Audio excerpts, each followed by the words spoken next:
अमृता अस्पताल के रूप में हम सभी को आशीर्वाद दे रही मां अमृतानंदमयी जी को मैं प्रणाम करता हूं। स्वामी आत्मा स्वरूपानंदपुरी जी, हरियाणा के राज्यपाल श्री बंडारू दत्तात्रेय जी, मुख्यमंत्री श्री मनोहर लाल जी, केंद्रीय मंत्रिमंडल में मेरे सहयोगी कृष्णपाल जी, हरियाणा के उप मुख्यमंत्री श्रीमान दुष्यंत चौटाला जी, अन्य महानुभाव, देवी और सज्जनों, अभी कुछ दिन पहले ही देश ने एक नई ऊर्जा के साथ आजादी के अमृत काल में प्रवेश किया है। हमारे इस अमृत काल में देश के सामूहिक प्रयास प्रतिष्ठित हो रहे हैं। देश के सामूहिक विचार जागृत हो रहे हैं। मुझे खुशी है मां अमृतानंदमयी के आशीर्वाद का अमृत भी देश को मिल रहा है। अमृता अस्पताल के रूप में फरीदाबाद में आरोग्य का इतना बड़ा संस्थान प्रतिष्ठित हो रहा है। ये अस्पताल बिल्डिंग के हिसाब से, टेक्नोलॉजी से जितना आधुनिक है, सेवा, संवेदना और आध्यात्मिक चेतना के हिसाब से भी उतना ही अलौकिक है।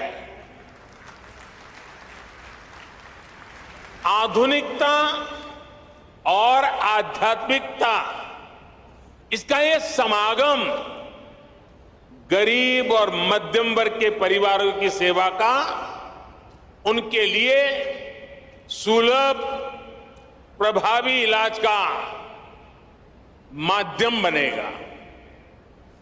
मैं इस अभिनव कार्य के लिए, सेवा के इतने बड़े महायज्ञ के लिए पूज्य अम्मा का हृदय से आभार व्यक्त करता हूं। स्नेहं तिजले, कारुण्य तिजले, सेवन तिजले, त्याग तिंडे, पर्यायमाण अम्मा।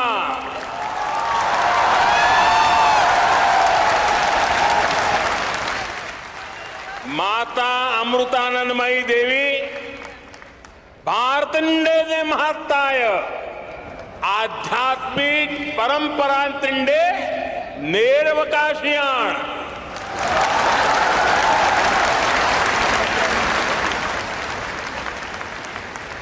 हमारे यहां कहा गया है, अयम निजः परोवेति गणना लघु चेतसाम उदार चरितानाम तुम वसुधैव कुटुंबकम।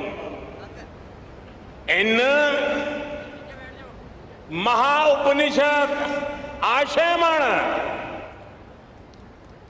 अम्मयुडे जीविता संदेशम।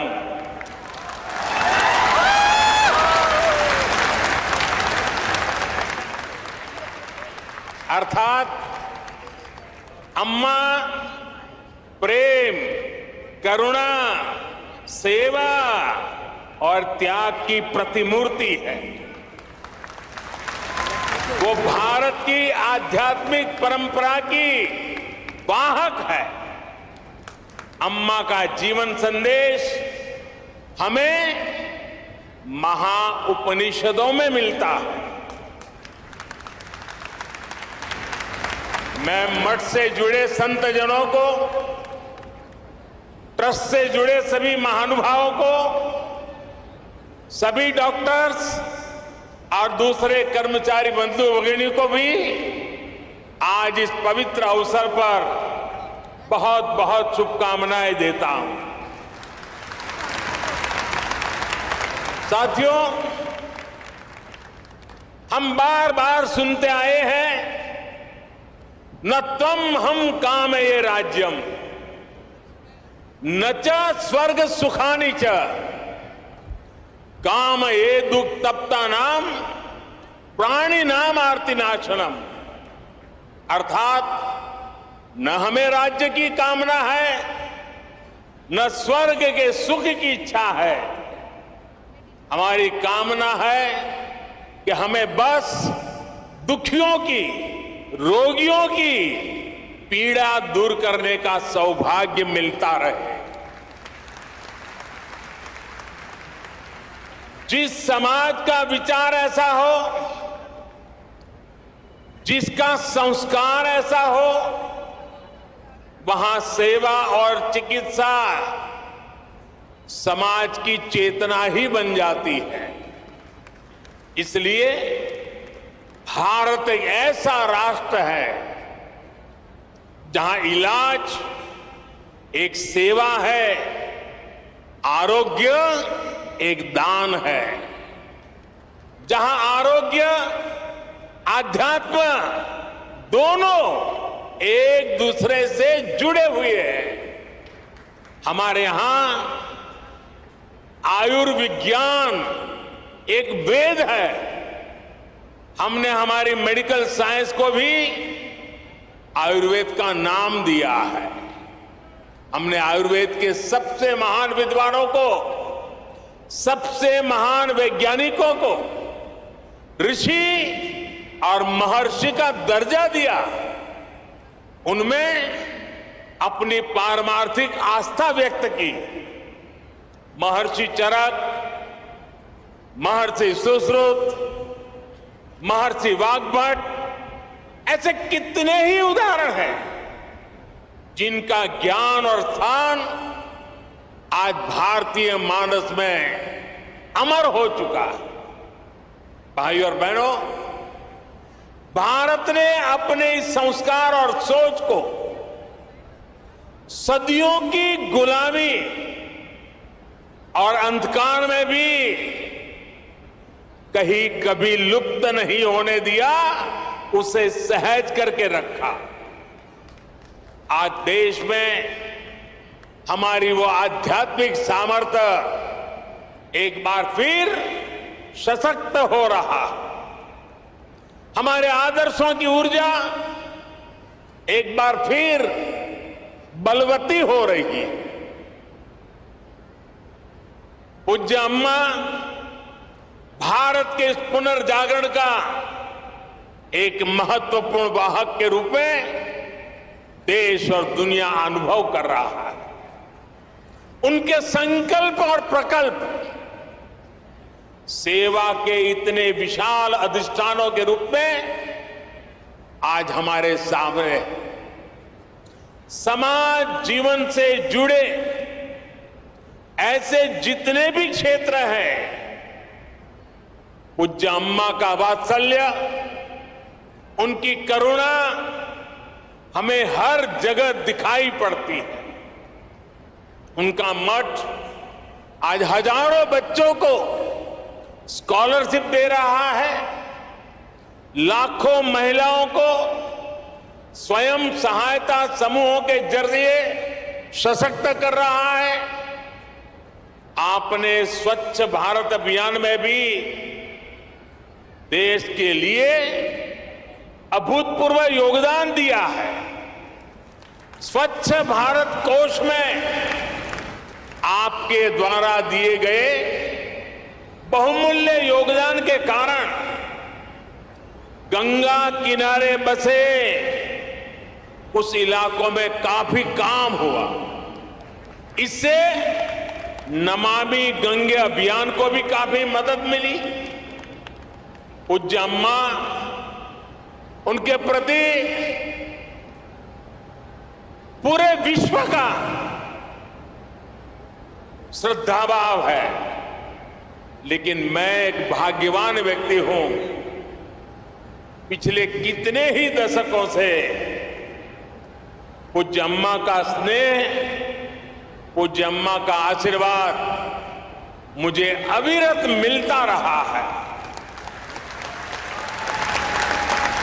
मैंने उनके सरल मन और मातृभूमि के प्रति विशाल विजन को महसूस किया है और इसलिए मैं कह सकता हूं कि जिस देश में ऐसी उदार और समर्पित आध्यात्मिक सत्ता हो, उसका उत्कर्ष और उत्थान सुनिश्चित है। साथियों, हमारे धार्मिक और सामाजिक संस्थानों द्वारा शिक्षा, चिकित्सा से जुड़ी जिम्मेदारियों के निर्वहन की यह व्यवस्था एक तरह से पुराने समय का पीपीपी मॉडल ही है। इसे पब्लिक प्राइवेट पार्टनरशिप तो कहते ही हैं, लेकिन मैं इसे परस्पर प्रयास के तौर पर भी देखता हूं। राज्य अपने स्तर से व्यवस्था खड़ी करते थे, बड़े बड़े विश्वविद्यालयों के निर्माण की में भूमिका निभाते थे, लेकिन साथ ही धार्मिक संस्थान भी इसका एक महत्वपूर्ण केंद्र होते थे। आज देश भी ये कोशिश कर रहा है कि सरकारें पूरी निष्ठा और ईमानदारी से मिशन मोड में देश के स्वास्थ्य और शिक्षा क्षेत्र का कायाकल्प करें। इसके लिए सामाजिक संस्थाओं को भी प्रोत्साहन दिया जा रहा है। प्राइवेट सेक्टर के साथ पार्टनरशिप करके प्रभावी पीपीपी मॉडल तैयार हो रहा है। मैं इस मंच से आह्वान करता हूं, अमृता हॉस्पिटल का यह प्रकल्प देश के दूसरे सभी संस्थाओं के लिए भी एक आदर्श बनेगा, आदर्श बन के उभरेगा। हमारे कई दूसरे धार्मिक संस्थान इस तरह के इंस्टीट्यूट चला भी रहे, कई संकल्पों पर काम कर रहे हैं। हमारे प्राइवेट सेक्टर पीपीपी मॉडल के साथ साथ स्पिरिचुअल प्राइवेट पार्टनरशिप की वो भी आगे बढ़ा सकते हैं। ऐसी संस्थाओं का संसाधन उपलब्ध करवाकर उनकी मदद कर सकते हैं। साथियों, समाज के हर वर्ग, हर संस्था, हर सेक्टर के प्रयास का नतीजा होता है। ये हमने कोरोना के इस काल में भी देखा है। इसमें भी जो स्पिरिचुअल प्राइवेट पार्टनरशिप रही है, आज उसका मैं विशेष रूप से जिक्र करूंगा। आप सभी को ध्यान होगा कि जब भारत ने अपनी वैक्सीन बनाई थी तो कुछ लोगों ने किस तरह का दुष्प्रचार करने की कोशिश की थी। इस दुष्प्रचार की वजह से समाज में कई तरह की अफवाहें फैलने लगी, लेकिन जब समाज के धर्मगुरु, आध्यात्मिक गुरु एक साथ आए, उन्होंने लोगों को अफवाहों पर ध्यान न देने को कहा और उसका तुरंत असर भी हुआ। भारत को उस तरह की वैक्सीन हेसिटेंसी का सामना नहीं करना पड़ा जैसा अन्य देशों को देखने को मिला। आज सबका प्रयास की यही भावना है जिसकी वजह से भारत दुनिया का सबसे बड़ा वैक्सीनेशन कार्यक्रम सफलतापूर्वक चला पाया। साथियों, इस बार लाल किले से मैंने अमृत काल के पंच प्राणों का एक विजन देश के सामने रखा है। इन पंच प्राणों में से एक है गुलामी की मानसिकता का संपूर्ण त्याग इसकी इस समय देश में खूब चर्चा भी हो रही है। इस मानसिकता का जब हम त्याग करते हैं तो हमारे कार्यों की दिशा भी बदल जाती है। यही बदलाव आज देश के हेल्थ केयर सिस्टम में भी दिखाई दे रहा है। अब हम अपने पारंपरिक ज्ञान और अनुभवों पर भी भरोसा कर रहे हैं, उनका लाभ विश्व तक पहुंचा रहे हैं। हमारा आयुर्वेद, हमारा योग आज एक विश्वसनीय चिकित्सा पद्धति बन चुका है। भारत के इस प्रस्ताव पर अगले वर्ष पूरा विश्व इंटरनेशनल मिलेट ईयर मनाने जा रहा है। मोटा धान, मेरी अपेक्षा रहेगी कि आप सभी इस अभियान को भी इसी तरह आगे बढ़ाते रहें, अपनी ऊर्जा देते रहें।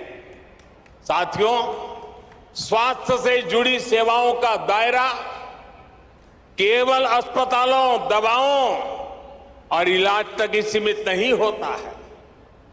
सेवा से जुड़े ऐसे कई कार्य होते हैं जो स्वस्थ समाज की आधारशिला रखते हैं।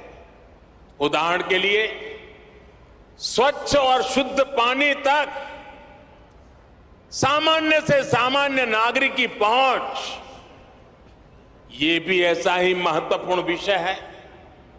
हमारे देश में कितनी ही बीमारियां केवल प्रदूषित पानी से ही पैदा होती रही है। इसलिए देश ने 3 साल पहले जल जीवन मिशन जैसे देशव्यापी अभियान की शुरुआत की थी। इन 3 वर्षों में देश के 7 करोड़ नए ग्रामीण परिवारों को पाइप से पानी पहुंचाया जा चुका है। विशेष रूप से इस अभियान में हरियाणा सरकार ने भी प्रभावी कार्य किया है। मैं उसका भी विशेष रूप से जिक्र करना चाहता हूं। हरियाणा आज देश के उन अग्रणी राज्यों में है जहां घर घर पाइप से पानी की सुविधा से जुड़ चुका है। इसी तरह बेटी बचाओ बेटी पढ़ाओ में भी हरियाणा के लोगों ने बेहतरीन काम किया। फिटनेस और खेल, ये विषय तो हरियाणा की रगों में है, उसका हरियाणा की मिट्टी में है, यहां के संस्कारों में है। और तभी तो यहां के युवा खेल के मैदान में तिरंगे की शान बढ़ा रहे हैं। इसी गति से हमें देश के दूसरे राज्यों में भी कम समय में बड़े परिणाम हासिल कर रहे हैं। हमारे सामाजिक संगठन इसमें बहुत बड़ा योगदान दे सकते हैं। साथियों, सही विकास होता ही वो है जो सब तक पहुंचे, जिससे सबको लाभ हो। गंभीर बीमारी के इलाज को सबके लिए सुलभ कराने की ये भावना अमृता अस्पताल की भी है। मुझे विश्वास है कि सेवा भाव का आपका ये अमृत संकल्प हरियाणा के, दिल्ली एनसीआर के लाखों परिवारों को आयुष्मान बनाएगा। एक बार फिर पूज्य अम्मा के श्री चरणों में प्रणाम करते हुए, आप सबका हृदय से अभिनंदन करते हुए अनेक अनेक शुभकामनाएं। बहुत बहुत धन्यवाद।